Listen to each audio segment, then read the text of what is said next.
She was fat-shamed in the office by co-workers. Then her husband walked in as the new CEO and fired them all. What is she wearing? On a rain-slick Monday in downtown Atlanta, a brilliant analyst named Vanessa Carter stepped into the most important meeting of her 5-year career, clutching a white folder that could save the company millions. But between the elevator and the glass-walled conference room, she met something sharp enough to cut through steel. Co-workers who treated her body like a punchline and her work like a rumor. "Careful," Linda Stiles purred, the platinum blade of her bob glinting under the LEDs. "Hope the floor is reinforced today." What Linda didn't know, what none of them knew, was that the man straightening his cufflinks in the executive elevator 2 floors above was about to become their worst nightmare. Because sometimes the person you humiliate is married to the person who controls your future. If you're loving this story of justice and empowerment, don't forget to hit that subscribe button, like this video, and drop a comment telling us where you're watching from. Your support helps us bring more powerful stories that matter. And trust me, you won't want to miss what happens next. Now, let's continue. The elevator doors parted on the 14th floor of Brixton & Cole Consulting, revealing the sprawling open-plan office with its wall-to-wall windows overlooking Atlanta's skyline. 33-year-old Vanessa Carter stepped out, her red blazer a bold statement against her rich brown skin. Her box braids were swept into a professional low bun, small gold hoops catching the gray morning light filtering through the rain-streaked glass. She carried herself with quiet determination, though her jaw held the slight tension of someone who'd learned to armor herself before walking into battle. "Morning, Vanessa," Brad called from the reception desk, his weathered face breaking into a genuine smile. At 58, he was one of the few people in the building who saw past the surface and recognized her brilliance. His eyes crinkled with warmth that had been earned through decades of witnessing office politics. "Morning, Brad. How's your daughter's new teaching position working out?" Vanessa's voice was smooth and confident, the kind that could steady nervous clients during crisis calls. "She loves it. 3rd graders keep her on her toes." Brad slid a visitor log toward her. "Big presentation today?" "That's the plan."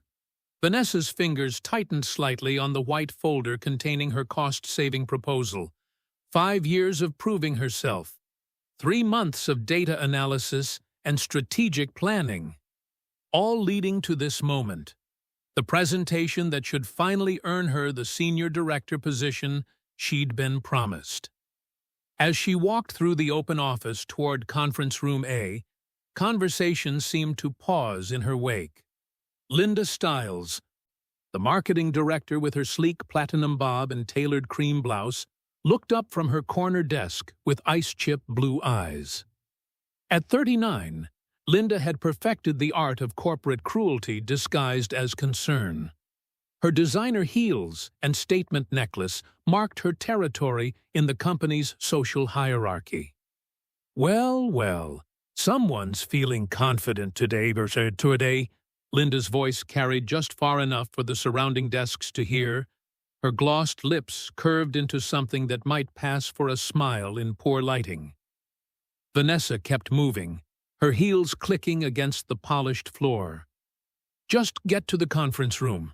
Deliver your presentation. Show them what you're worth." Meanwhile, 15 miles away in Buckhead, 35-year-old James Carter stood in their bedroom, adjusting his burgundy tie in the mirror. His reflection showed a tall, commanding presence with warm brown eyes and a close fade that highlighted strong, defined features. His charcoal suit was impeccably tailored, though he'd never been one to flash his success. Their townhouse was warm and inviting, filled with Vanessa's art prints and the plants she somehow kept thriving despite their busy schedules. Family photos lined the hallway. Their wedding 3 years ago, both sets of parents beaming, vacations where they'd laughed until they cried, quiet Sunday mornings that had become their sanctuary. "Baby, did you move my laptop charger?" James called out, though he could already see it coiled on the dresser. He loved these small morning rituals, the domestic rhythm they'd built together. "Dresser, right side. Next to your watch." Vanessa's voice drifted up from the kitchen where she was packing her presentation materials. Even from upstairs, he could hear the faint hum of anxiety in her tone. Something she only did when steeling herself for a challenge. James found the charger and tucked it into his messenger bag. His phone buzzed with a text from Rebecca Chen. "Board Director. Final paperwork signed. You're officially CEO as of 8 a.m. Staff announcement scheduled for Wednesday. Confidential until then." He'd kept the promotion quiet, even from Vanessa. The timing had been sudden. The previous CEO's abrupt resignation following an ethics investigation had left the board scrambling. 3 board meetings in 2 weeks, and suddenly James was the unanimous choice to lead the company through restructuring. 6 years of strategic excellence, 2 years of quietly building trust with key stakeholders, and now he was the youngest CEO in Brixton & Cole's 40-year history. "Tell her tonight," he decided, pocketing the phone. "Celebrate properly. Let her have her win first." Back at the office, Vanessa settled her folder on the long glass table in Conference Room A. The space was designed for transparency, literal glass walls that let the entire floor watch everything that happened inside. She'd once thought it represented openness. Now she understood it was a fishbowl. She opened her laptop and pulled up the presentation deck. The proposal centered on operational efficiencies that could save the company $3.2 million annually without sacrificing quality or cutting staff. Every data point had been verified. Every projection stress-tested against worst-case scenarios. This wasn't just work for Vanessa. It was her proof that excellence couldn't be ignored, no matter what package it came in. "Vanessa, honey, could you grab me a coffee before you start?" Linda's voice sliced through her focus like a serrated blade. "You know how I like it. Extra cream, 2 sugars." The request wasn't unusual. Fetch coffee. Handle the administrative overflow. Take meeting notes while others took credit. The unglamorous tasks that somehow always landed on Vanessa's desk, while her strategic work got reassigned to more client-facing team members. Vanessa looked up to find Linda standing in the doorway, one manicured hand resting on her hip, perfectly shaped eyebrows raised in expectation. "I'm actually setting up for the presentation right now," Vanessa said evenly, her voice professional but firm. "Maybe after I finish the deck review?" Linda's smile sharpened like glass, breaking in slow motion. "Oh, of course. Your big presentation. How ambitious." The word ambitious came out dripping with condescension, loaded with implications that made the air feel heavier. Around them, other employees drifted closer to their desks, ears perking up the way they always did when conflict brewed. Brianna and Derek, Linda's loyal lieutenants, exchanged knowing glances from across the room. "It's just that we all know your strengths lie more in behind-the-scenes work," Linda continued, her tone coated in false concern.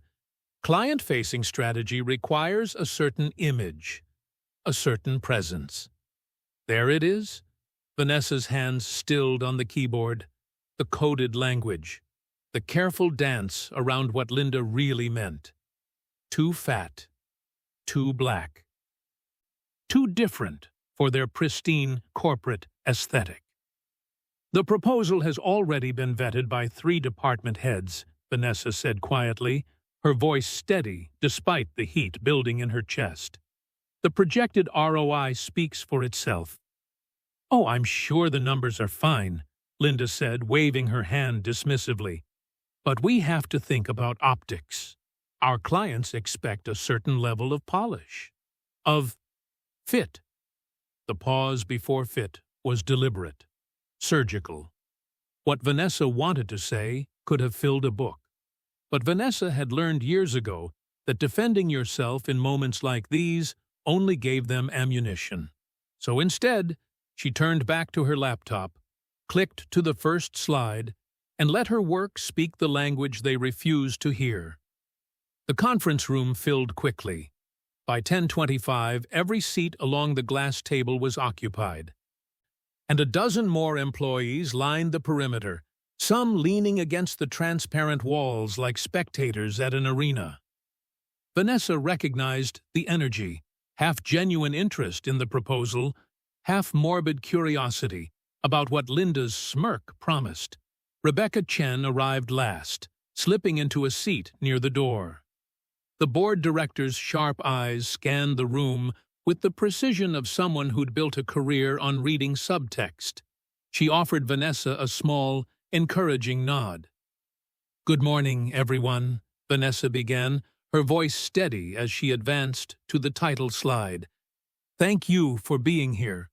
Today I'm presenting a comprehensive operational efficiency strategy that projects annual savings of $3 million while improving client satisfaction metrics by 18%. The numbers landed with weight. Several heads tilted with interest. Vanessa clicked to the next slide, a clean data visualization showing current cost structures versus projected optimization. "Our current vendor management system operates with significant redundancy." "Sorry, could you speak up?" Linda's voice cut across the room like a blade wrapped in silk.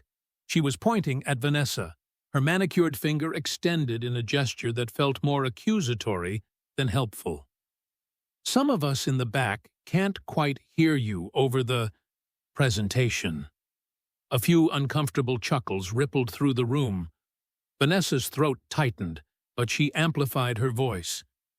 "As I was saying, our vendor management system—" "Oh, wait!" Brianna's voice came from the tech station in the corner. "Is anyone else seeing display issues? The screen keeps flickering on my end." Vanessa glanced at the projection. It was crystal clear. "The display looks fine from here. Can everyone else see?" "It's definitely glitching," Derek chimed in, barely suppressing a grin. "Maybe try reconnecting. Though I'm not sure if the system can handle—" He trailed off meaningfully, his eyes traveling over Vanessa in a way that made his implication unmistakable. The room's temperature seemed to shift. Some people looked down at their phones. Others watched with the detached fascination of witnesses to a car crash they knew was coming but couldn't prevent. "The system is working perfectly," Rebecca said coolly from her seat, her voice carrying authority that momentarily silenced the room. "Please continue, Vanessa." Vanessa exhaled slowly, letting the breath center her. "They want you to break. Don't give them the satisfaction." She clicked to the next slide, a comparative analysis that had taken her 2 weeks to compile. Phase 1 focuses on consolidating our software subscriptions. Currently, we're paying for 17 different platforms with overlapping functionality. "This is fascinating," Linda interrupted again, her voice loud enough to dominate the space. She stood now, one hand on her hip, the other pointing at the screen, and then directly at Vanessa.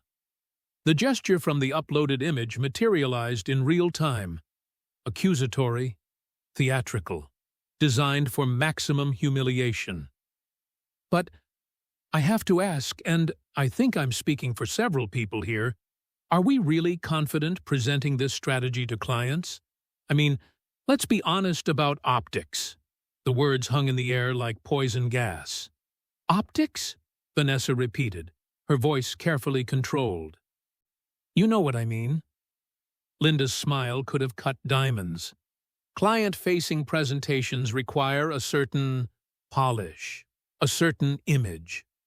And let's face it, honey, she gestured vaguely at Vanessa's body, you're not exactly what our executive clients expect to see representing the company.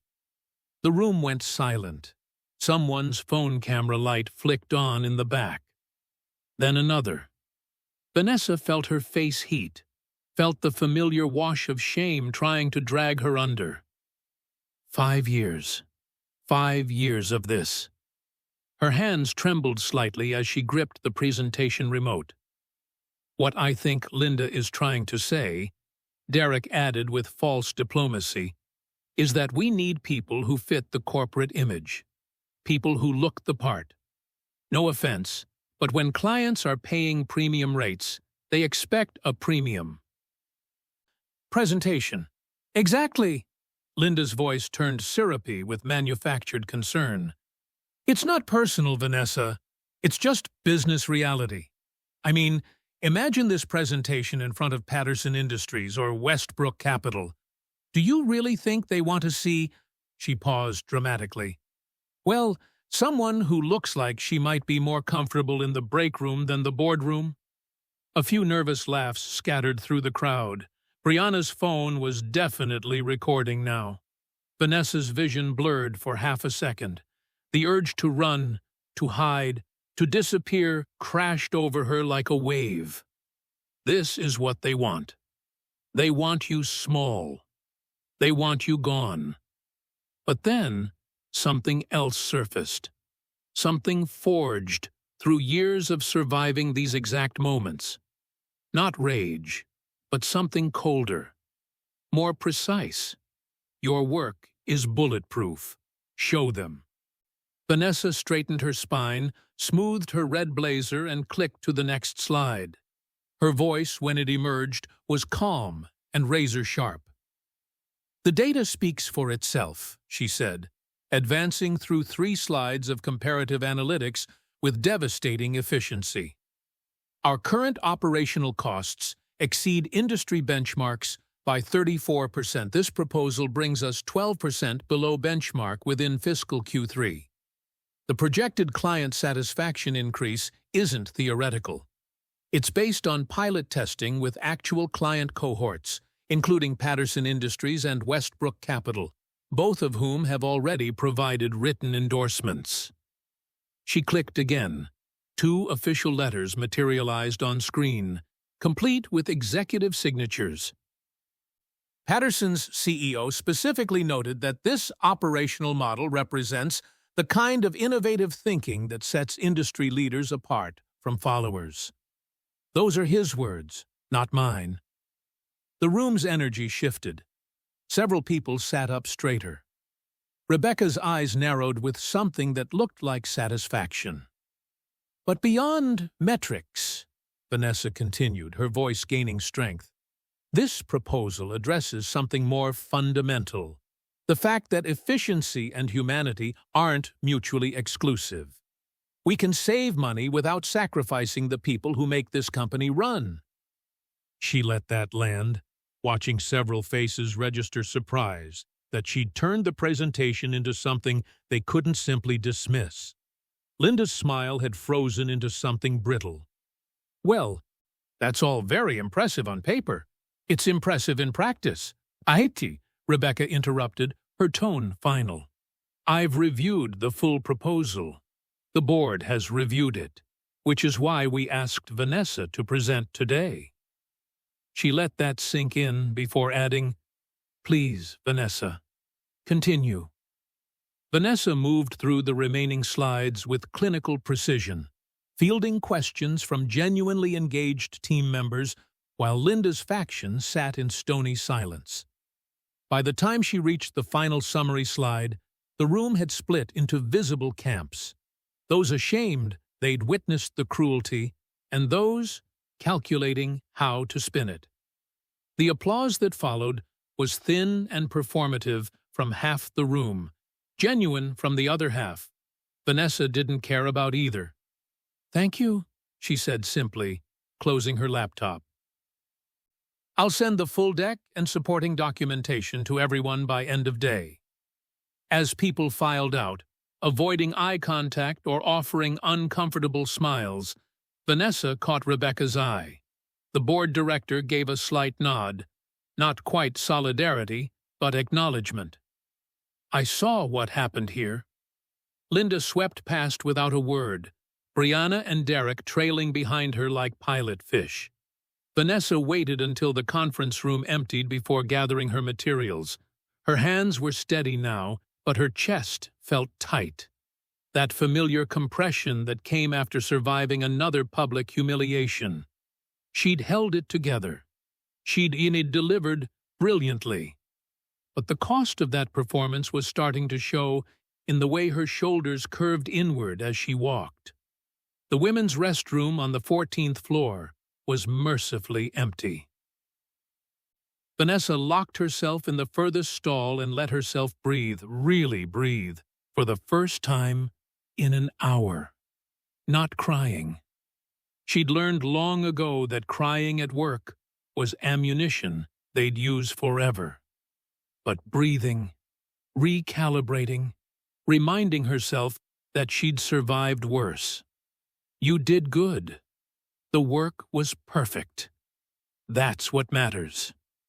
Her phone buzzed in her blazer pocket. Probably James checking in, or maybe Brad sending one of his kind, "You've got this" messages that somehow always arrived at the right moment. But the caller ID showed an unknown number with a 404 area code. Vanessa almost declined. Then something, exhaustion, curiosity, or just the need for a distraction, made her answer. "This is Vanessa Carter." "Ms. Carter, I hope I'm not catching you at a bad time." The voice was professional, female, unfamiliar. "My name is Dr. Simone Wallace. I'm the COO of Meridian Strategy Group. Do you have a moment to talk about your presentation?" Vanessa's breath caught. Meridian was one of the top consulting firms in the Southeast, and a direct competitor to Brixton & Cole. "How did you—" "Your deck was forwarded to me by a mutual contact," Dr. Wallace said smoothly. "I won't name names, but let's just say your work has been getting attention in circles beyond your current employer. I've read through your operational efficiency proposal, and frankly, Ms. Carter, it's some of the most innovative strategic thinking I've seen in years."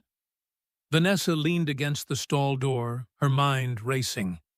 "I'd like to discuss a potential opportunity with Meridian," Dr. Wallace continued. "We're expanding our operations consulting division, and we're looking for someone with your exact skill set. Someone who understands that brilliance doesn't come in one size or one color. Would you be open to a confidential conversation, perhaps lunch this week?" Vanessa's heart hammered. This was real. This was an exit ramp she hadn't even known existed. Yes, she heard herself say. "I'd be very interested." "Excellent. I'll have my assistant send you some potential times. And Ms. Carter?" Dr. Wallace's voice warmed slightly. "Whatever you're currently dealing with at Brixton & Cole, you deserve better. Let's talk about what better could look like." The call ended. Vanessa stood in the bathroom stall, her white folder pressed against her chest. And for the first time in 5 years, she let herself imagine a future where she didn't have to shrink herself to survive. Her phone buzzed again, this time with a calendar invitation from Meridian Strategy Group. And somewhere, 2 floors above, James Carter was about to attend his first executive briefing as CEO, where he would hear his wife's name spoken in ways that would change everything. The rain hadn't stopped. By the time Vanessa pulled into their townhouse driveway at 6:47 p.m., the Atlanta sky had turned the color of bruised plums, and water drummed steadily against the roof of her car. She sat there for a moment, engine off, watching droplets race down the windshield like the tears she refused to let fall at work. Her phone screen glowed with the draft email she'd written and deleted 4 times during the drive home. "Dear HR, please accept this as my formal resignation from Brixton & Cole Consulting. Effective. Delete. To whom it may concern, after 5 years of dedicated service, I have decided to pursue other opportunities. Delete. I quit. Delete."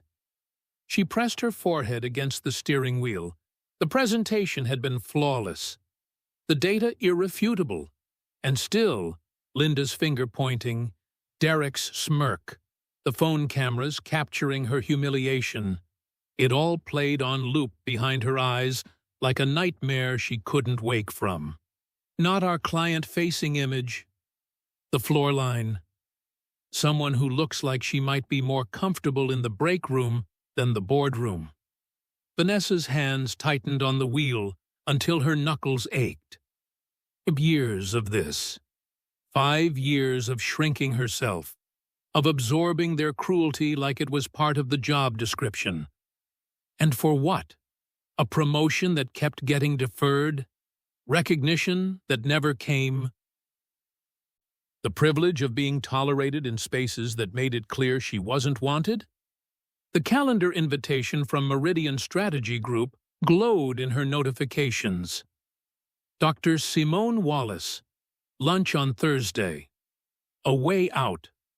Vanessa grabbed her bag and ran through the rain to the front door. Inside, warmth and the scent of garlic and herbs wrapped around her like an embrace. James stood at the stove, spatula in hand, still wearing his dress shirt with the sleeves rolled up. Jazz played softly from the kitchen speaker. Coltrane, her favorite. The dinner table was already set with their good dishes, wine glasses catching the soft light from the pendant lamp overhead. "Hey, baby," James called over his shoulder, his voice carrying that easy warmth that had made her fall in love with him 7 years ago. How did the presentation go? Vanessa set her bag down carefully, as if it might shatter. It went. Something in her tone made James turn. His eyes, those warm, knowing eyes that could read her like sheet music, swept over her face and saw everything she was trying to hide. He didn't ask questions. He simply turned down the stove, wiped his hands on a towel, and crossed the kitchen to pull her into his arms. That's when Vanessa broke. Not with loud sobs, but with the quiet, shaking kind of tears that came from exhaustion that went bone deep. James held her, one hand cradling the back of her head, the other wrapped firmly around her waist, anchoring her while she trembled. "I've got you," he murmured into her hair. "I've got you." They stood like that until the worst of it passed. Then James guided her to the couch, brought her a glass of water, and sat close enough that their knees touched. "Tell me," he said simply. And Vanessa did. She told him about Linda's theatrical pointing, the finger jabbing at her like she was something defective that needed to be identified and removed. About the technical difficulties that were really just coordinated humiliation. About the phone's recording, the whispered insults loud enough for everyone to hear. The way they'd turned her moment of professional triumph into a spectacle of her body. Not our client-facing image. She told him about standing there, holding her ground, delivering every slide with precision, while her insides twisted into knots. About the thin applause and Linda's frozen smile, and the way some people couldn't meet her eyes afterward. 5 years, James. Her voice cracked. 5 years of being brilliant at my job, and it doesn't matter. Because all they see is—" She gestured at herself, the words catching in her throat. James's face had gone very still, the kind of still that Vanessa recognized, the calm before calculated action. His jaw tightened almost imperceptibly, and when he spoke, his voice was quiet, but edged with something sharp. Who was there? Who participated? Linda led it. Brianna and Derek backed her up. Maybe a dozen others watched and did nothing. Vanessa wiped her eyes. But that's not the point.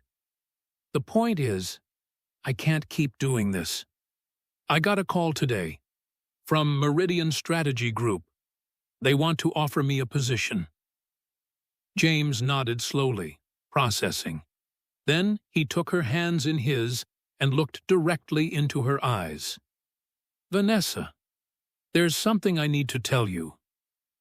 Something I was going to wait to share tonight, after celebrating your presentation. He paused, choosing his words carefully. I'm the new CEO. Vanessa blinked. What? Of Brixton and Cole. The board appointed me last week. My first official day was today. It's been confidential until the staff announcement on Wednesday.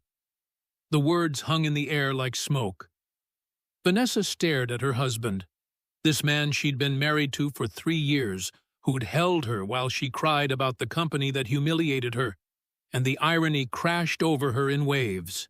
She laughed, a short, bitter sound that held no humor. You're kidding.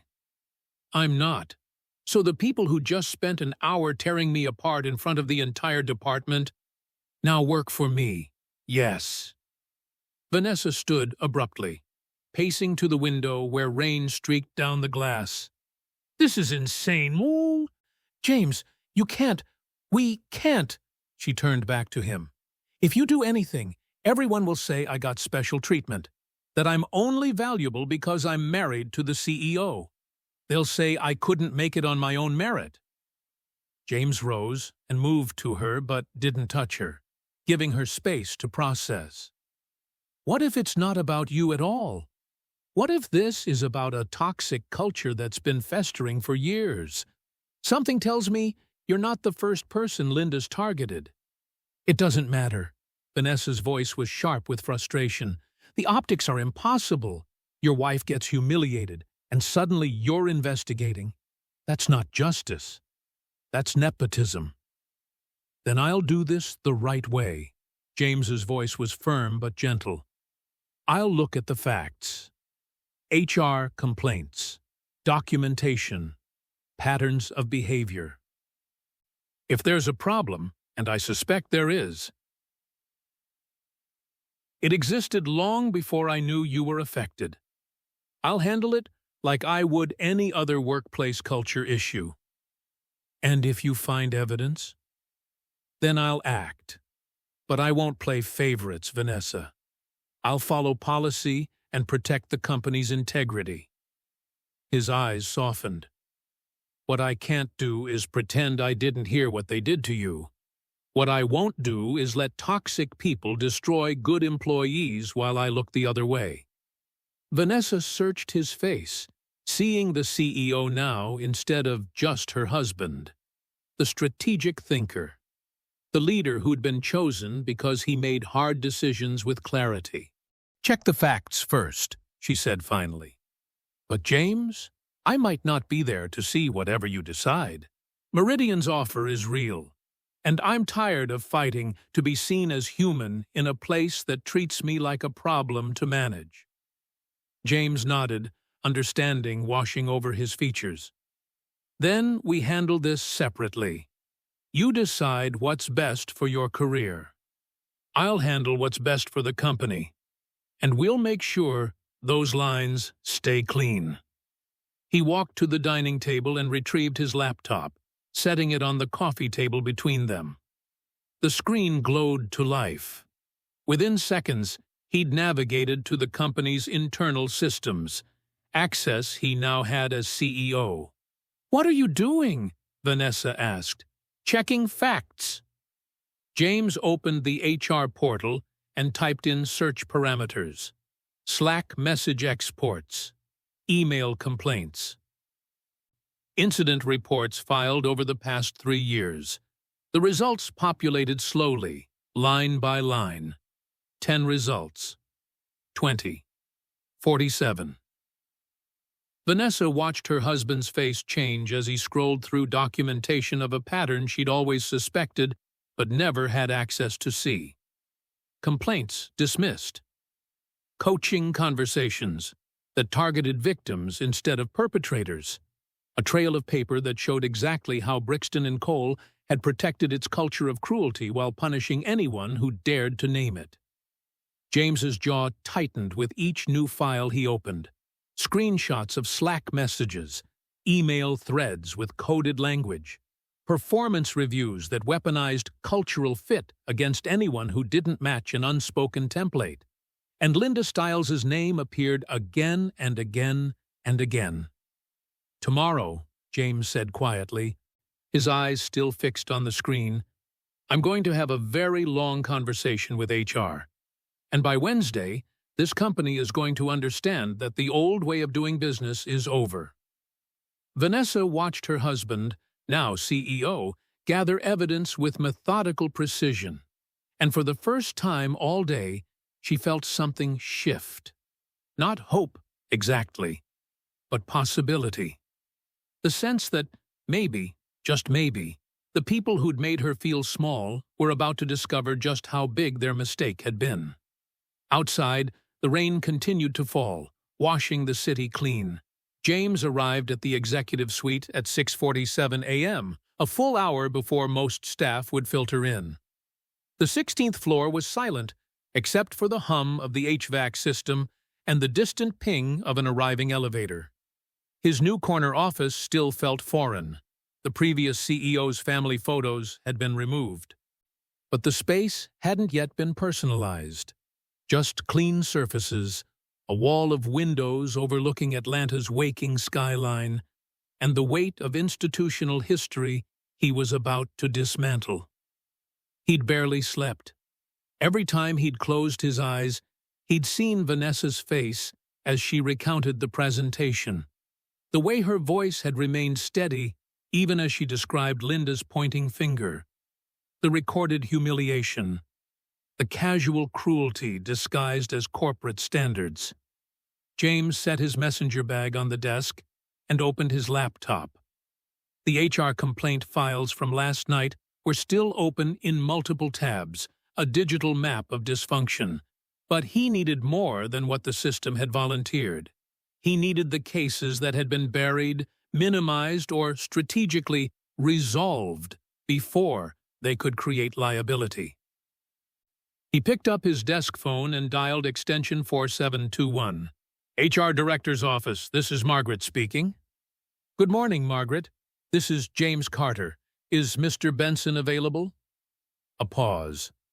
Oh, Mr. Carter, congratulations on the appointment. Let me check. Yes, he just arrived. I'll transfer you. 2 rings, then the careful voice of Michael Benson, HR Director for the past 12 years. Mr. Carter, what can I do for you this early? I need access to the full HR case database going back 3 years, not just the summaries, the complete files, investigation notes, witness statements, resolution documentation, and any cases marked as informally resolved. Another pause, longer this time. That's quite a broad request. May I ask what this is regarding? We typically need a specific incident or legal hold to. I'm the CEO, James said evenly. I'm conducting a culture audit. The request stands. Of course, of course. Benson's voice had taken on the texture of someone mentally calculating risk. I'll need to pull those files manually. Some of the older cases aren't digitized. It might take a few days. I need them by noon today. Mr. Carter, with respect, that's noon, Michael, and include any cases involving the following employees: Linda Stiles, Brianna Oakes, Derek Hammond. James let that sit for a beat. If there are access issues, I'll have it grant you whatever permissions you need. This is a priority 1 request. The line went quiet, except for the sound of Benson's breathing. I'll have them to you by noon. Thank you. James hung up and immediately messaged Rebecca Chen on the executive Slack channel. Need 20 minutes this morning. My office. 8 Farigi Amari. Her response came within seconds. I'll be there.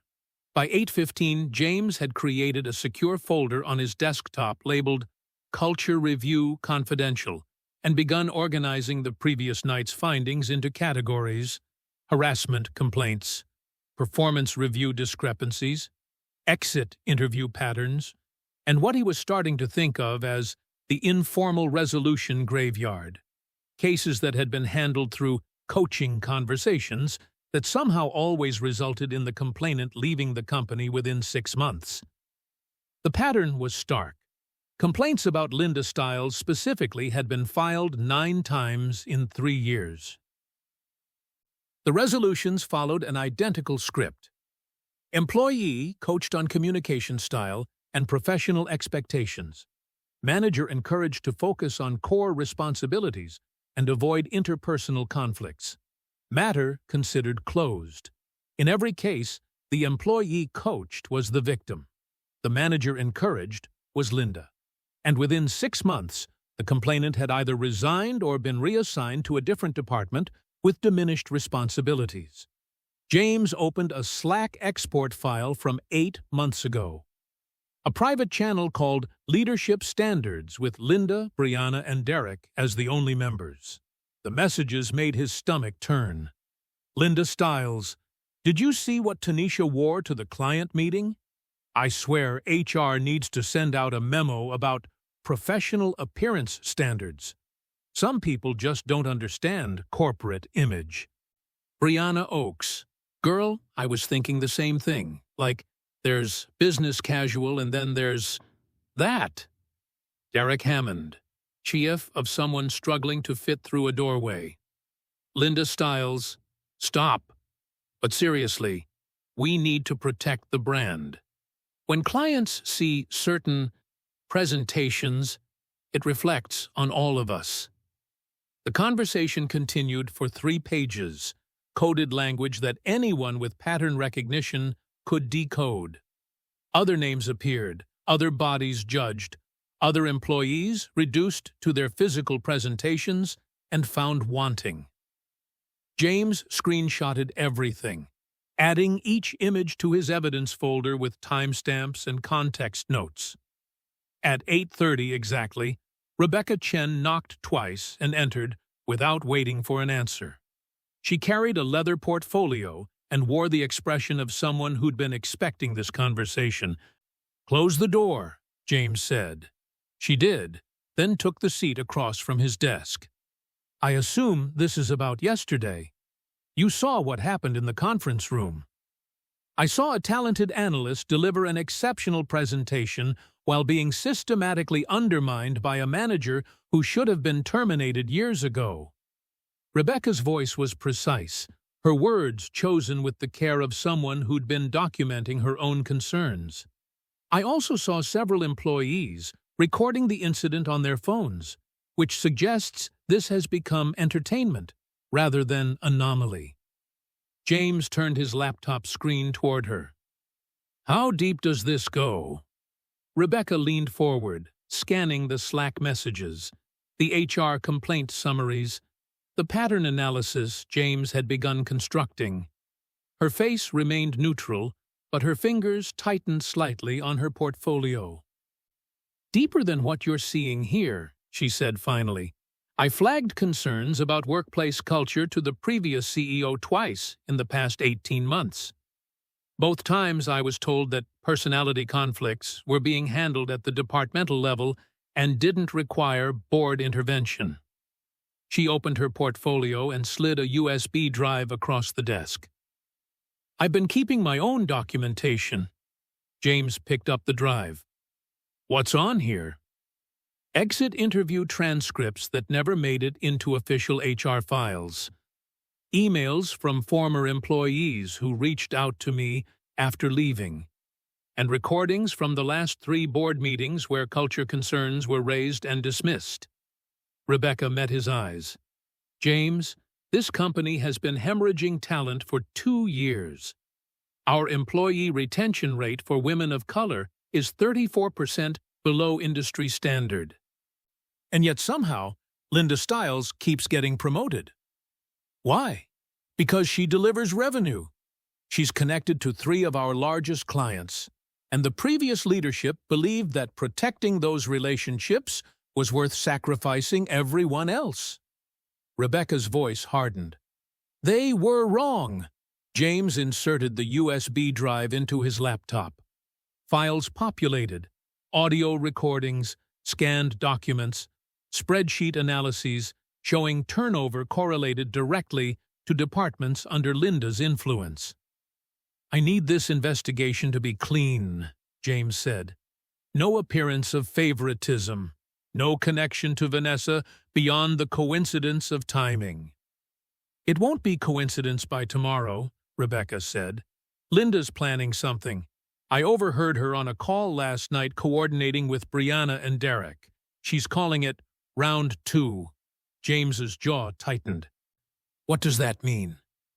"I don't know specifics, but the tone suggested they think yesterday was just the opening act."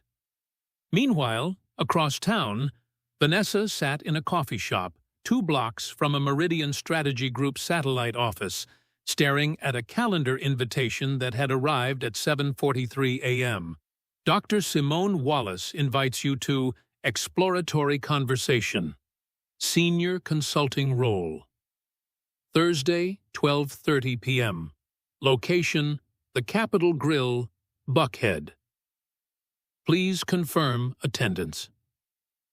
Vanessa's finger hovered over the Accept button. This was real. This was her exit. A place where her work might actually be valued instead of weaponized against her. She clicked Accept. A response came within minutes. "Looking forward to it. Bring questions. We're serious about building something extraordinary, and we think you're the person to help us do it."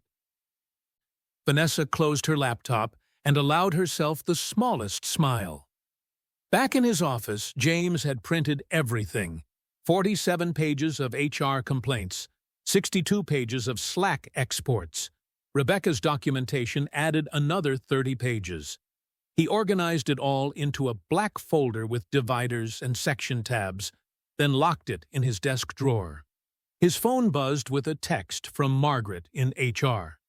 "Mr. Benson says the files will be ready by 11:00 a.m. Delivering them personally." James responded, "Thank you." He was about to close his laptop when a notification appeared. He'd been added to a company-wide Slack channel called Morning Briefing. The channel had 204 members. He scrolled through the recent messages. "Derek Hammond, big day today. Linda's got something special planned for the ops team. Brianna Oakes, round 2, baby. Yesterday was just the warm-up." Linda Stiles. "Let's just say certain people are about to learn what happens when you reach beyond your station. Stay tuned." The messages had been posted at 7:52 a.m., 23 minutes ago. Already, 17 people had reacted with emoji. Laughing faces, fire symbols, eyes. James screenshotted the exchange, added it to his evidence folder, and sent a message to his executive assistant. "Clear my calendar from 9 to 11:00 a.m. tomorrow. I'll be making a floor visit. Don't announce it." Then he texted Rebecca. "Tomorrow morning. I'm going to need you with me." Her response was immediate. "I'll be ready." James locked his computer, picked up the evidence folder, and walked to the window. Somewhere 14 floors below, in an open office with glass walls, Linda Stiles was planning an encore performance. She had no idea the audience had changed. Tuesday morning arrived with oppressive humidity and a sky that couldn't decide between rain and sunshine. Vanessa stepped off the elevator at 8:43 a.m. Her red blazer replaced today with a muted navy that felt like armor she could hide behind. The open office buzzed with its usual pre-meeting energy, keyboards clicking, coffee machines hissing, the low hum of voices discussing weekend plans and project deadlines. But something felt different. The air held a charge, like the moment before lightning strikes. Vanessa headed toward her desk, deliberately avoiding eye contact. She'd learned that making herself small sometimes bought her peace. Not dignity, never dignity, but at least temporary invisibility. She almost made it. I'm just saying, there's a difference between competent and executive material. The voice came from the break room as Vanessa passed. Linda's voice, pitched just loud enough to carry. Some people are excellent worker bees. That doesn't mean they should be leading the hive. Agreed, Derek's response. Yesterday proved that. Good with spreadsheets, sure, but client-facing leadership, that requires a certain gravitas. Laughter rippled through the break room. Vanessa's steps faltered for half a second before she forced herself to keep moving. Don't react. Don't give them the satisfaction. She reached her desk in the far corner, the location that had once felt like exile and now felt like mercy, and set down her bag with hands that trembled slightly. Vanessa, Brad's voice, quiet and urgent, came from behind her. She turned to find the receptionist standing with 2 visitor badges in his hand, his weathered face lined with concern. Got a minute? She followed him to the alcove near the supply closet, out of sight from the main floor. People are talking, Brad said without preamble. After yesterday's presentation, Linda's people are spreading a narrative that you're too sensitive for feedback, that you're playing victim instead of accepting constructive criticism. He glanced toward the break room. I don't believe that for a second, but you should know.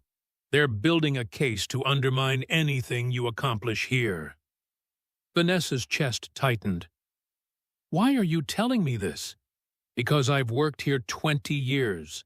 I've seen good people driven out by this exact playbook. Brad's eyes were kind, but sad. Whatever you're planning, whether it's staying and fighting or finding somewhere that deserves your talent, just be careful. They're watching you now. Before Vanessa could respond, her phone buzzed with an email notification. The sender, HR department. Subject line, Promotion Review Update. Her stomach dropped. She opened the email with fingers that had gone cold.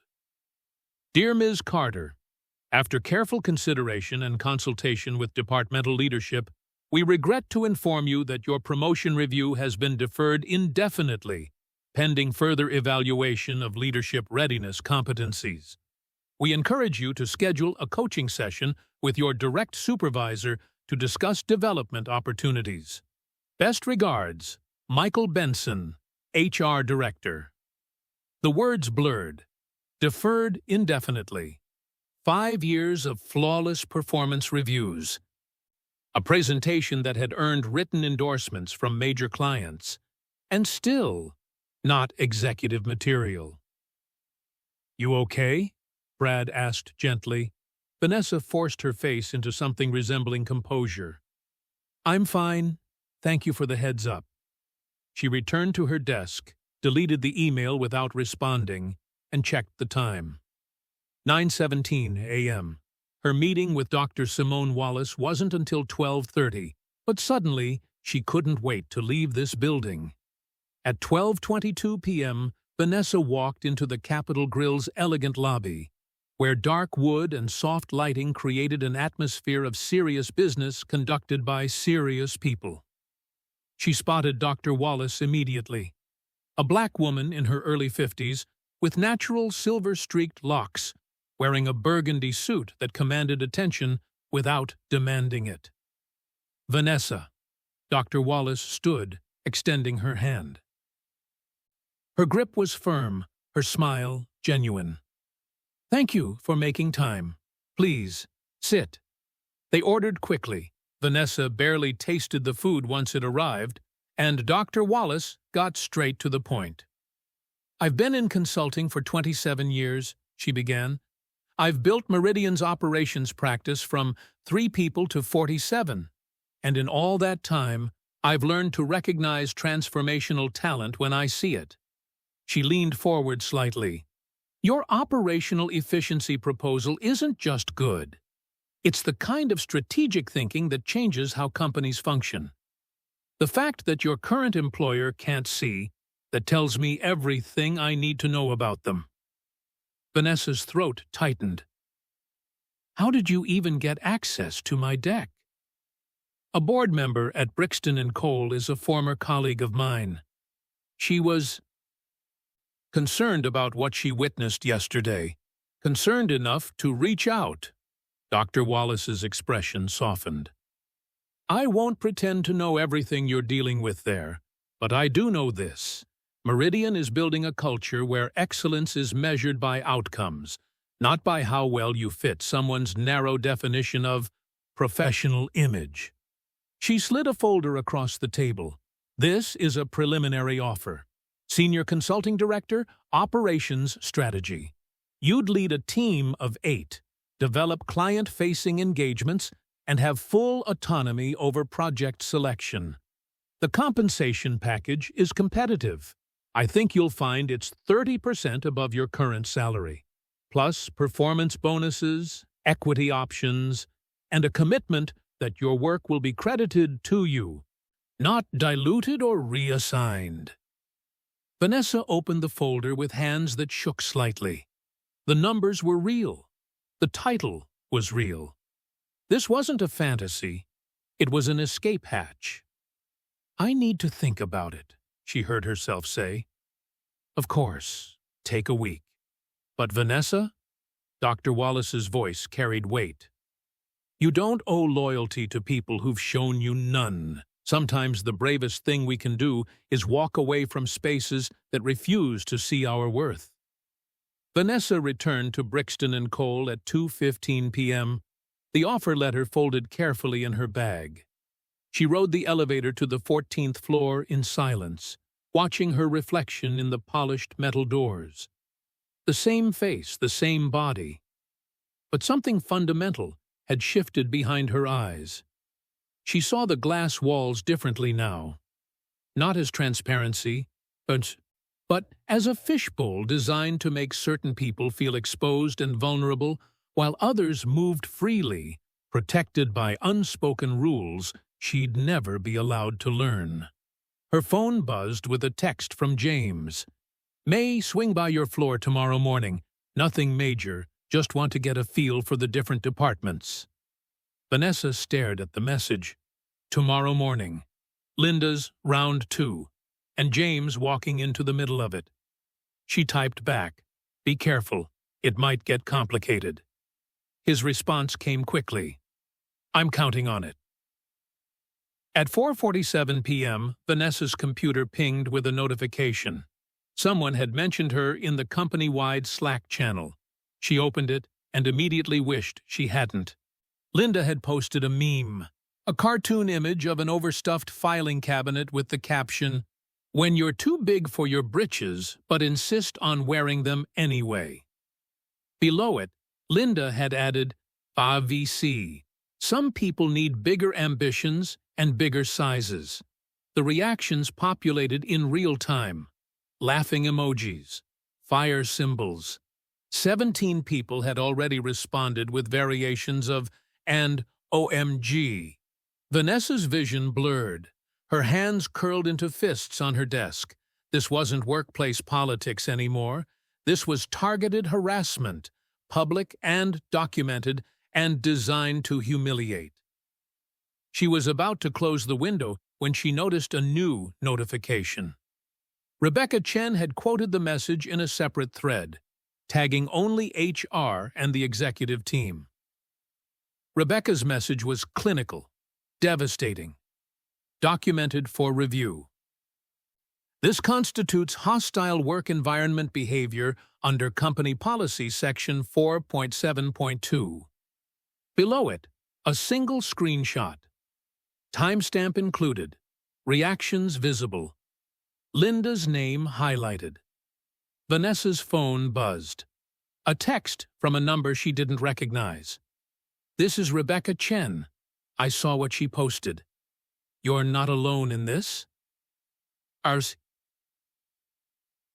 For the first time in 2 days, Vanessa felt something other than defeat. She felt like maybe, just maybe, the fault lines were finally showing, and the people in power were starting to pay attention to what lived beneath the surface. Wednesday morning, 9:47 a.m. The 14th floor was in full midweek rhythm. Account managers on client calls, analysts hunched over spreadsheets, the coffee machine gurgling its perpetual brew. Vanessa sat at her corner desk, the Meridian offer letter hidden in her bag, like a secret she was learning to protect. She'd barely slept. The meme from yesterday had been deleted by 6:00 p.m. Someone from IT had scrubbed it from the channel. But the screenshots lived forever. 17 people had laughed. 17 colleagues had looked at that crude joke and decided it was funny instead of cruel. Vanessa clicked through her email without reading anything, her mind calculating timelines. She could give notice on Friday. Start at Meridian in 3 weeks. Escape this place before... "Vanessa!" Linda's voice rang out across the open office like a bell designed specifically to summon attention. "Do you have a minute? I think we need to clear the air about Monday." Every head in the room turned. Conversation stalled mid-sentence.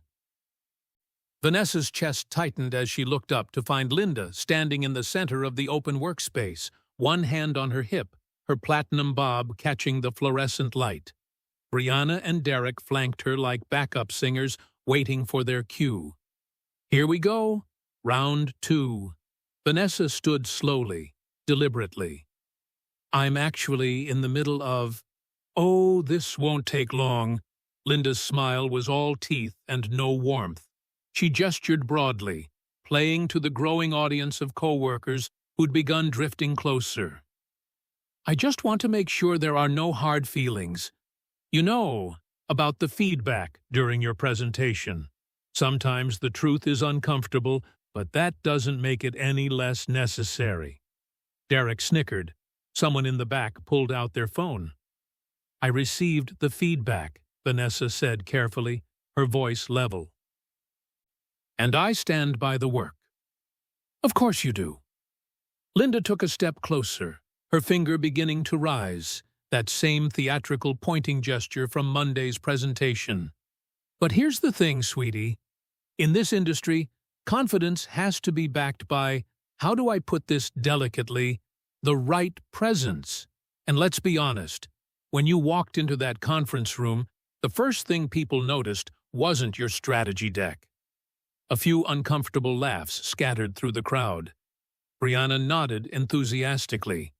Derek whispered something to the person next to him. Linda's finger was fully extended now, pointed directly at Vanessa's midsection. "Some of us have worked very hard to build this company's reputation. We can't have that undermined by people who..." The elevator dinged. The sound cut through the tension like a blade. Every eye in the room shifted toward the elevator bank as the doors slid open. James Carter stepped out first, wearing a charcoal suit and an expression of absolute neutrality. Rebecca Chen followed one step behind, her face carved from stone. Michael Benson from HR came last, clutching a tablet and looking like a man who desperately wished to be anywhere else. The office fell silent. Not the gradual quiet of a conversation winding down, but the sudden, complete silence of a courtroom when the judge enters. James's eyes swept the floor with methodical precision. Taking in the gathered crowd, Linda's extended finger, Vanessa standing alone against the wall. He said nothing, just observed, his gaze landing on each person long enough that they felt seen, assessed, catalogued. Linda's hand dropped to her side. Her expression transformed in real time, the smirk melting into professional warmth, the predatory stance softening into corporate welcome. "Mr. Carter." She stepped forward, hand extended. "What a wonderful surprise. We weren't expecting..." "I'm sure you weren't." James's voice was quiet, but it carried. He didn't shake her hand. "Ms. Stiles, Ms. Oakes, Mr. Hammond, I need the 3 of you in conference room A, now." Linda's smile flickered. "Of course. Should we schedule..." "Now," James repeated. He turned to Rebecca. "Blinds up." Rebecca walked to conference room A and raised the interior blinds with 3 swift pulls, making the glass-walled space completely transparent to the entire floor. Every seat visible, every expression readable. The symbolism wasn't subtle. Linda's face had gone carefully blank. "May I ask what this is regarding?" "You may not." James gestured toward the conference room. "After you." Brianna and Derek exchanged panicked glances. Derek's face had lost 2 shades of color. Brianna clutched her phone like a lifeline before seeming to remember herself and sliding it into her pocket. The 3 of them walked toward conference room A, like defendants approaching a sentencing hearing. The rest of the office watched in absolute silence. Phones that had been recording moments earlier disappeared into bags and drawers. People who'd been laughing suddenly found their desks fascinating. James paused before entering the conference room and addressed the floor without raising his voice. "Everyone else, back to work. This doesn't concern you. Yet." The "yet" hung in the air like a threat and a promise. Vanessa stood frozen at her desk, her heart hammering. James's eyes found hers for just a fraction of a second, a look that conveyed nothing except, "I've got this," before he stepped into the conference room. Rebecca followed, closing the door behind her but leaving the blinds up as instructed. Michael Benson scurried in last, setting his tablet on the table with trembling hands. Through the glass walls, the entire office could see James gesture for Linda, Brianna, and Derek to sit on one side of the table. He and Rebecca took seats opposite them. The staging was deliberate. Interrogation, not collaboration. Brad appeared at Vanessa's elbow, his voice barely a whisper. "Did you know about this?" "No." Vanessa's voice came out strangled. That was technically true. She'd known James might visit the floor, but this? This was something else entirely. James reached into a black folder sitting on the table in front of him. He pulled out a single sheet of paper and slid it across the table to Linda. Even from 30 feet away, through glass walls, Vanessa could see Linda's face change as she read whatever was printed there. The corporate mask cracked. Her mouth opened slightly. Her perfectly manicured hand went to her throat. James pulled out another page, slid it across, then another, and another. Derek's legs started bouncing under the table. Brianna's face had gone pale. Rebecca leaned forward and said something, her expression carved from ice. Linda tried to respond, her hands gesturing defensively, but Rebecca cut her off with a single raised finger. James pulled out one more document.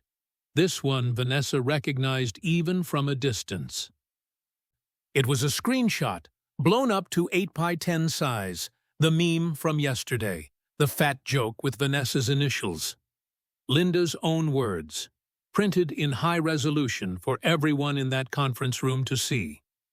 James placed it on top of the pile, turned it toward Linda, and waited. The office had become a gallery of frozen witnesses, each person pretending to work, while every set of eyes remained locked on the glass-walled room where Linda Stiles, the untouchable marketing director, the woman who'd ruled this floor through fear and cruelty, was watching her empire collapse in real time. And through it all, James Carter sat perfectly still, his expression neutral, his hands folded on top of a folder that promised more evidence, more documentation, more truth than Linda could possibly explain away. Vanessa's phone buzzed with a text from Rebecca. "Stay at your desk. You're not part of this meeting. This is about patterns, not individuals." But Vanessa knew better. This was about individuals.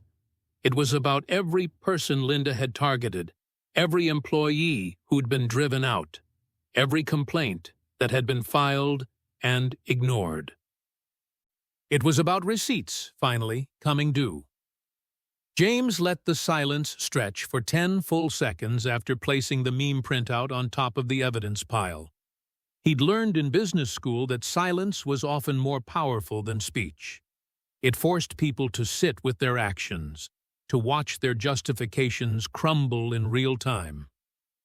Linda was the first to break. "I can explain." "You'll have your turn." James's voice was quiet, controlled. He opened a leather portfolio and pulled out a document marked with colored tabs. "Let me start by laying out a timeline. 3 years ago, an analyst named Marcus Chen filed a complaint alleging hostile work environment. The complaint specifically named you, Ms. Stiles, for comments about his accent and suggestions that he was better suited for back-end work than client presentations." Linda's jaw tightened, but she said nothing. 2 years and 4 months ago, James continued, flipping to an orange tab, Senior Associate Tanisha Williams filed documentation of repeated comments about her hair, her clothing, and what you called her urban presentation. She resigned 6 weeks after filing. Exit interview indicated a toxic work environment. He pulled out another page. 2 years ago, junior analyst Kevin Okonkwo reported being excluded from client meetings despite having the highest performance metrics on his team. The reason given in Slack messages, James slid a screenshot across the table, was that clients might find his size intimidating. Derek's leg had stopped bouncing. Now he sat perfectly still, like prey hoping the predator might forget he existed. 18 months ago, 14 months ago, 10 months ago. James laid out page after page, each one documenting a pattern so clear it could have been used as a training manual on how to build a discriminatory culture. 9 separate HR complaints, all filed against you, Ms. Stiles, or members of your immediate team, all mysteriously resolved with coaching sessions for the victims and 0 consequences for the perpetrators. Rebecca leaned forward, her voice clinical. "And yet, somehow, Ms. Stiles, your team consistently has the highest turnover rate in the company. 53% annual attrition versus a company average of 18%. Women of color leave your department at rates 3 times higher than any other demographic." That's selective statistics," Linda managed, her voice strained. "People leave for lots of reasons. You can't possibly suggest—" "I'm not suggesting anything." James's tone remained level. "I'm presenting documented evidence of a pattern of harassment, discrimination, and hostile work environment behaviors that have cost this company millions in turnover, recruitment, and damaged reputation." He pulled out the meme screenshot again, the image blown up so the cruel words were unmistakable. "And then there's Monday's presentation incident, followed by this." He tapped the printout. "Posted yesterday at 4:47 p.m. in a company-wide channel. A direct public attack on an employee's body, tagged with her initials." "That was just a joke," Linda said quickly. "Office humor. People are too sensitive these days." "Read it aloud." Rebecca's voice cut through the room like ice. "Since it was just a joke, read it aloud for the record." Linda's face went white. "I don't think Ms. Chen asked you to read it." Michael Benson's voice was quiet but firm, his fingers hovering over his tablet. "For the documentation." Linda stared at the printout. Her mouth opened, closed. Her hands trembled slightly. When you're too big for your britches, but insist on wearing them anyway." And I added, "VC, some people need bigger ambitions and bigger sizes." The words hung in the air, undeniable and ugly, when stripped of the distance that digital cruelty provided. "For the record," Rebecca said, "VC refers to Vanessa Carter." who delivered a presentation on Monday that has since been endorsed by two major clients and is projected to save the company $3.2 million annually.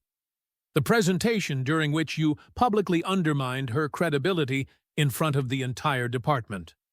James closed the portfolio. Ms. Stiles, Ms. Oakes, Mr. Hammond, effective immediately, your employment with Brixton and Cole Consulting is terminated for cause. You'll be escorted from the building. Your personal items will be boxed and shipped. You're prohibited from accessing company systems or contacting current employees. HR will provide you with final documentation. You can't do this. Linda's voice had gone shrill. I have contracts, client relationships. You're making a mistake based on one person's 9 people's complaints, James corrected. 47 documented incidents. And a culture of toxicity that ends today. He stood. Rebecca and Michael followed suit. Security is waiting outside, James said. You have 5 minutes to collect your phones and wallets. Everything else will be shipped. Through the glass walls, the entire office watched as 2 security guards entered Conference Room A. Linda stood on shaking legs, her face a mask of fury and disbelief. Brianna was crying silently. Derek looked like he might be sick. The conference room door opened. The 3 of them walked out flanked by security, a perp walk performed in business casual. Linda held her head high, trying to maintain dignity, but her hands clutched her phone so tightly her knuckles had gone white. The office was silent as a funeral. Vanessa watched from her desk, barely breathing, as Linda walked past without looking at her. As Brianna's muffled sobs echoed across the open floor. As Derek kept his eyes on the carpet, like a man afraid of what he might see if he looked up. The elevator doors closed behind them. Only then did the floor seem to exhale collectively. James remained standing in Conference Room A for a moment, letting the weight of what had just happened settle. Then he stepped out into the open office. Every eye turned toward him. I want to address what you just witnessed, James said, his voice carrying without shouting. What happened here today wasn't about personality conflicts or office politics. It was about accountability for documented patterns of harassment and discrimination that violated both company policy and basic human decency. He walked slowly through the office as he spoke, making eye contact with different people. Effective immediately, Brixton and Cole is implementing a zero-tolerance policy for workplace harassment of any kind. We're conducting a full culture audit, every department, every team. We're bringing in third-party consultants to overhaul our HR complaint process and establish independent speak-up channels that don't route through management. Several people nodded. Others looked uncomfortable, perhaps calculating their own past behaviors. If you have witnessed, experienced, or participated in behavior that made someone else feel targeted, diminished, or unsafe, now is the time to come forward, James continued. We're offering amnesty for honest disclosure. But if patterns of toxicity continue, or if retaliation occurs against anyone who speaks up, the consequences will be immediate and permanent. He paused, letting that land. This company was built on talent and innovation. Starting today, we're going to make sure those are the only things that matter. James turned toward his executive team. Rebecca Chen will be leading the culture audit. Her door is open. So is mine. He glanced briefly at Vanessa, a look that held nothing unprofessional but everything personal, and then walked back toward the elevator. The office remained silent for 3 full seconds after the elevator doors closed. Then, slowly, people returned to their desks. Conversations started in whispers. Some people looked shaken, others relieved. Brad appeared at Vanessa's desk, his eyes shining. "Hell of a thing," he said quietly. "Yeah," Vanessa's voice came out hoarse. "Hell of a thing." Her phone buzzed in her pocket. She pulled it out, expecting a text from James, but instead saw an email notification from Dr. Simone Wallace. Subject: Formal offer. Senior Consulting Director, Vanessa. Attached. Please find the complete compensation package and contract for your review. No pressure on timing, but I wanted you to have everything in hand. Whatever you decide, I meant what I said. You deserve to work somewhere that recognizes your brilliance. Looking forward to hearing from you, Simone. Vanessa stared at the attachment icon. Behind her, the office was slowly returning to work, processing the earthquake that had just restructured their understanding of power, accountability, and consequence. And Vanessa Carter sat at her corner desk, caught between two futures, holding an offer that represented everything she'd been denied, and watching the company that had broken her finally begin to break itself open in pursuit of something better. The sun was beginning its descent when Vanessa stepped off the elevator on the 16th floor at 4:37 p.m. James's executive assistant, Margaret, looked up with a knowing smile that held more warmth than curiosity. "He's expecting you. Go right in." Vanessa knocked twice on the heavy door, then entered. James's office was all clean lines and floor-to-ceiling windows that framed Atlanta's skyline in golden afternoon light. He stood at the glass, hands in his pockets, tie loosened slightly. When he turned, his expression held the careful neutrality of a CEO, but his eyes, those eyes that had watched her across the dinner table last night, carried everything else. "Close the door," he said gently. She did. For a moment, they just looked at each other, husband and wife, CEO and analyst, two people trying to navigate the collision of their professional and personal worlds. "That was," Vanessa started. "Necessary." James crossed to his desk but didn't sit. "How are you holding up?" "I don't know yet." Vanessa moved to the window, needing the space and the view. Below, the city pulsed with rush-hour traffic, thousands of people moving through their lives with no idea what had unfolded 14 floors beneath this office. "People keep looking at me like I orchestrated it, like I'm the reason Linda's gone." "You're not the reason. Her actions were the reason. The pattern of complaints was the reason. The documented harassment was the reason." James's voice was firm. "But I asked you here because I want to discuss what happens next." Vanessa turned to face him. "I'm restructuring several departments," James continued, "creating new leadership positions focused on operational excellence and cultural transformation.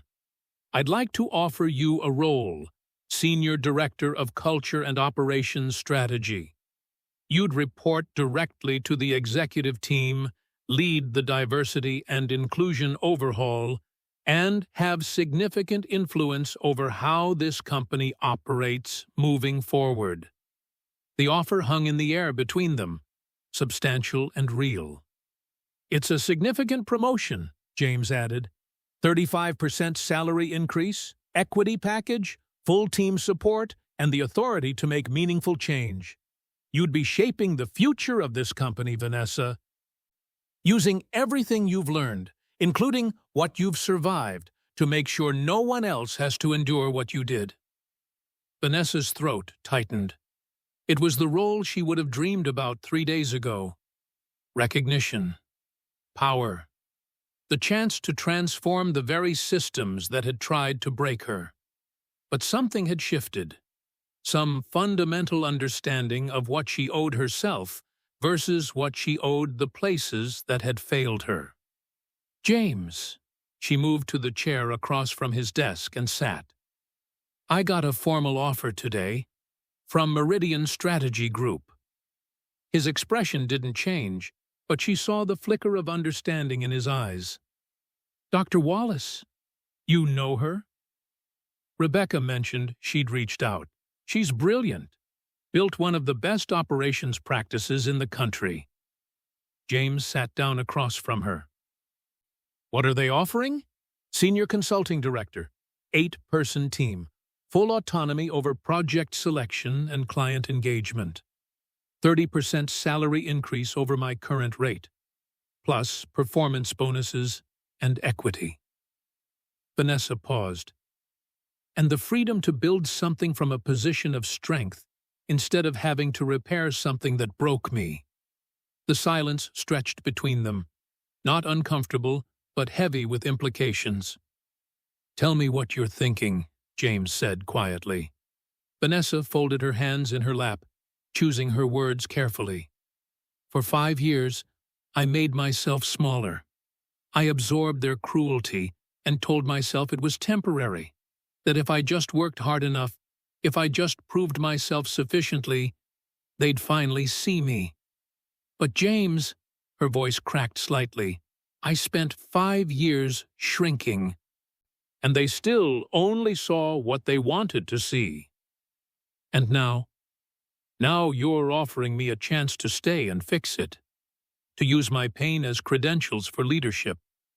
And part of me wants that, the vindication of it, the justice." She met his eyes. "But another part of me is exhausted. Exhausted from fighting to be seen as human in a place that treated me like a problem to manage." James leaned back in his chair, his expression thoughtful. "What does the Meridian offer represent to you?"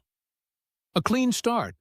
A place where I walk in already valued, where my work is centered from day one, where I don't have to spend energy convincing people I deserve to be in the room." Vanessa's hands tightened slightly. "But I also know the optics. The CEO's wife gets humiliated. He fires people, and then she gets a massive promotion. Even if it's earned, and it would be, there will always be whispers." "There will be whispers no matter what you choose," James said. "If you stay, people will say nepotism.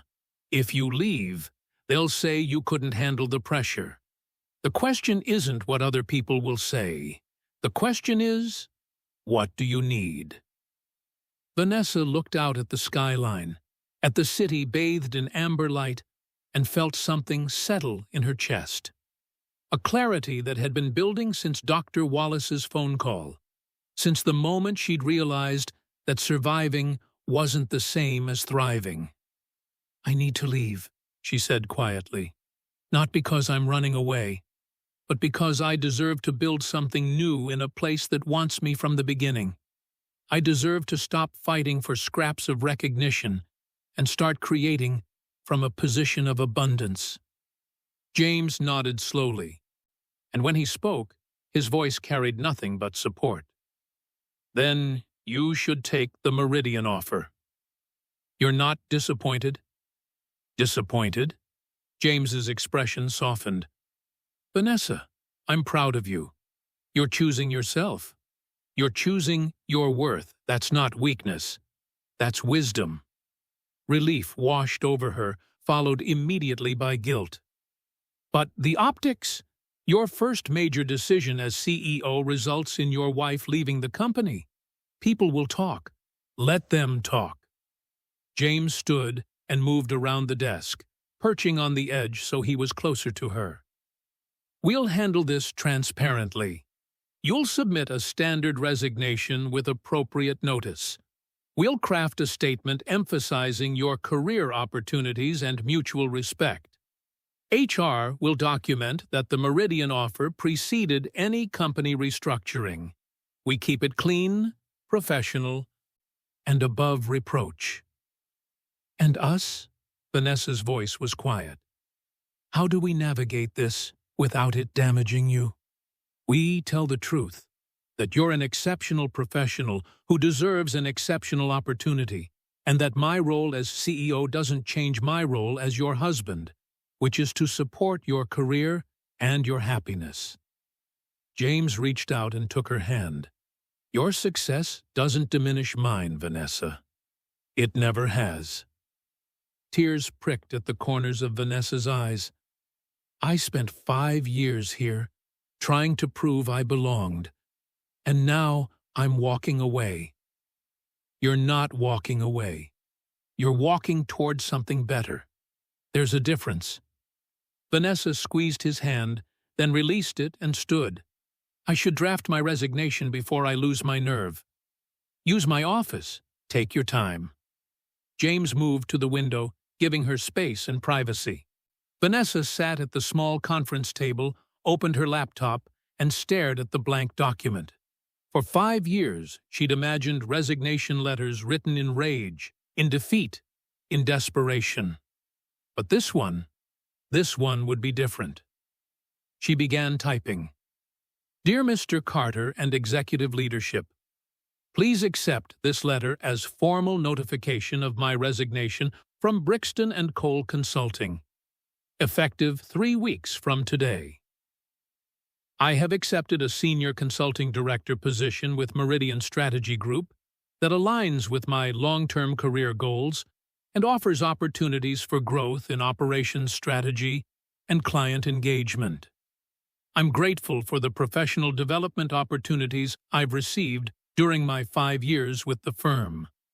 I'm committed to ensuring a smooth transition of my current projects and responsibilities. I wish Brixton & Cole continued success in its cultural transformation and strategic initiatives. Respectfully, Vanessa Carter." She read it twice. Professional, gracious, leaving nothing that could be weaponized or misinterpreted. Then she attached it to an email addressed to HR Rebecca Chen and James's official work account. Her finger hovered over the send button. This was it. The moment she stopped fighting to belong in a space that had rejected her and started building toward a future that wanted her. Vanessa clicked send. The email whooshed into the digital void. She closed her laptop and looked up to find James watching her with an expression of quiet pride. "Done," she said. "How does it feel?" Vanessa considered the question. She waited for regret, for second-guessing, for the familiar weight of doubt. But what she felt instead was something lighter, something that felt dangerously close to freedom. "It feels," she said slowly, "like I finally chose myself." James smiled. A real smile, the kind he saved for moments when they were just Vanessa and James, not analyst and CEO, not wife and husband navigating corporate politics, just two people who'd promised to support each other's dreams. "Good," he said, "because you deserve to be chosen, every single time." Outside the window, the sun continued its descent, painting the Atlanta skyline in shades of gold and amber. And somewhere in an executive inbox, a resignation letter waited to be read.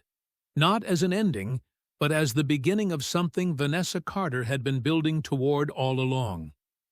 The courage to walk away from spaces that refused to see her worth.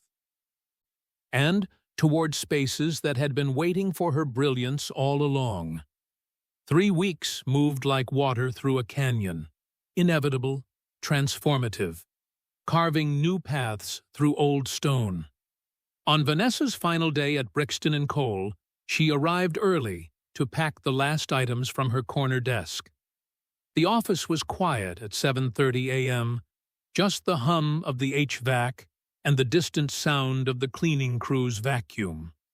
5 years of her professional life fit into 2 modest boxes, a framed photo of her and James, a coffee mug that said, "Data doesn't lie," 3 potted plants she'd somehow kept alive, and a folder of commendations that had never translated into promotions.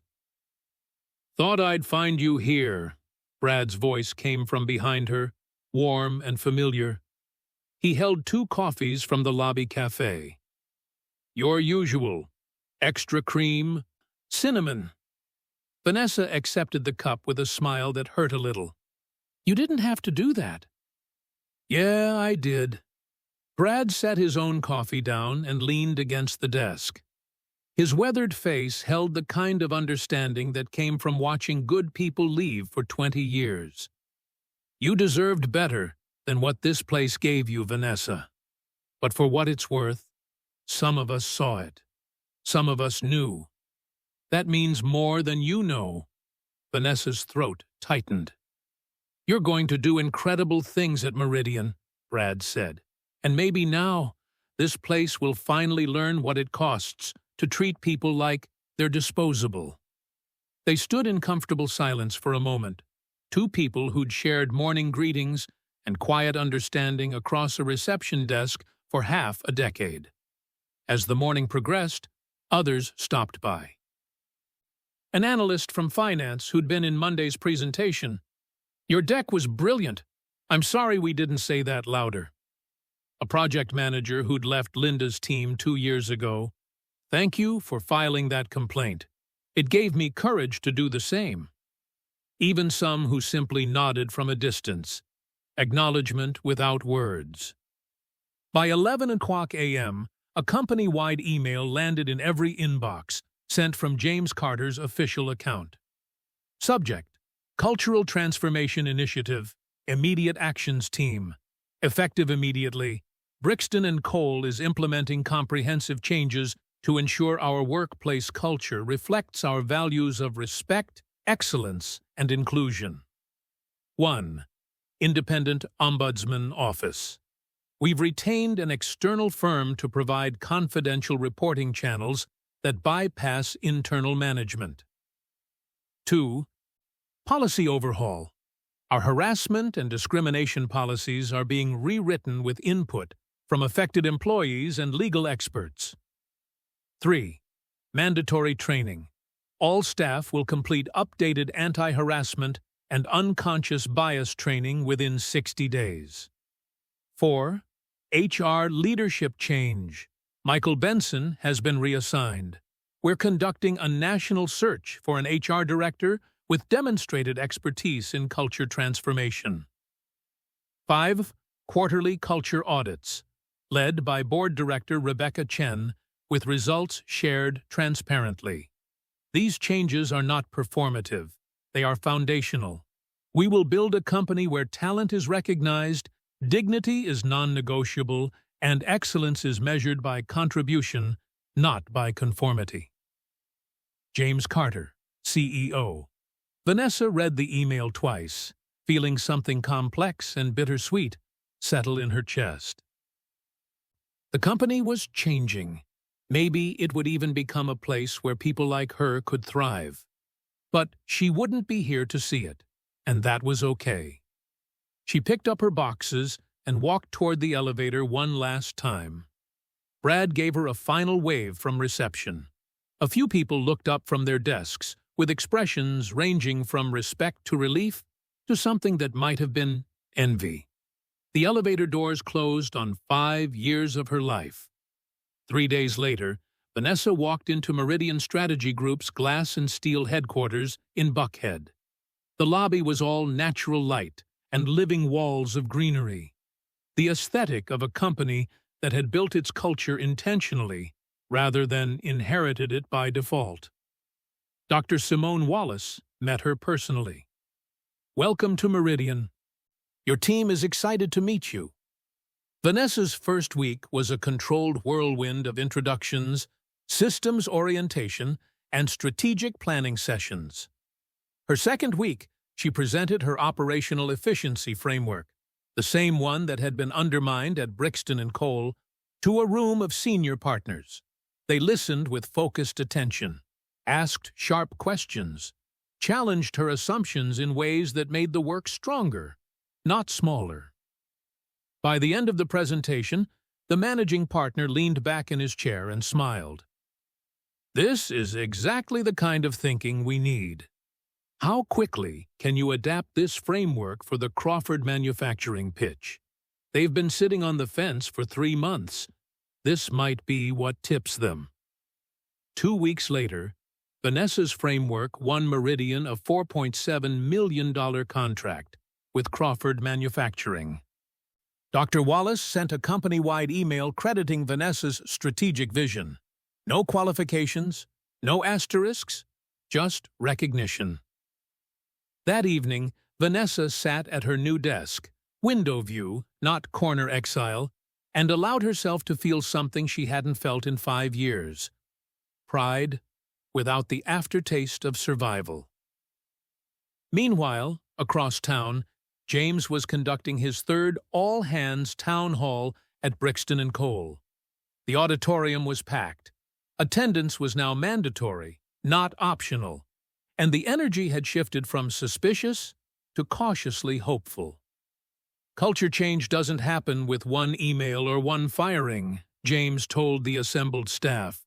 It happens when we consistently choose accountability over comfort, when we make dignity non-negotiable, when we recognize that our differences make us stronger, not weaker. He fielded questions for 90 minutes. Some were hostile, many were genuine, a few were grateful. After the town hall, James met with Rebecca Chen in the executive conference room. The board had just approved her appointment to the newly formed Governance and Culture Committee.